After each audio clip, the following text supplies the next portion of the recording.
ఏం చేస్తున్నారు గవర్నమెంట్? సిగ్గులేని గవర్నమెంట్లు వస్తాయి పోతాయి, మళ్ళీ సేమ్ ప్రాబ్లం. 45 minutes నుంచి నన్ను బేగంపేట దగ్గర ఆపేస్తున్నారు. ఇక్కడ కాదు అక్కడ కాదు ఇక్కడ, బ్యారికేడ్స్ వేసేసారు, అదే సార్ ఇదే సార్ అని అంటున్నారు. ముఖ్యమంత్రి గారు, గతంలో ప్రభుత్వాలు నడిపించేది రాజు బాగుండాలని మేము చేస్తాం.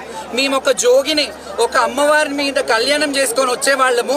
మాకు ప్రయారిటీ ఇవ్వకపోతే నిజంగా ప్రభుత్వాలు ఉంటాయిపోతాయి. నేను చంద్రబాబు నాయుడు గారు, వైఎస్ఆర్ గారు, రాజశేఖర రెడ్డి గారు నుంచి చూశాను. ఇప్పుడు మీరు వచ్చారు.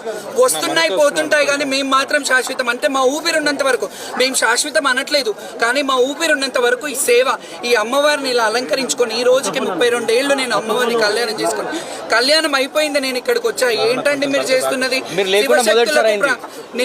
అదే నేను అంటున్నా. 45 minutes నుంచి నన్ను తిప్పుతూ ఉన్నారు పోలీసు వాళ్ళు. నిజంగా గవర్నమెంట్ ఫ్లాప్ అయిందని చెప్పాలి, ఫ్లాప్ అయిందనే చెప్పాలి.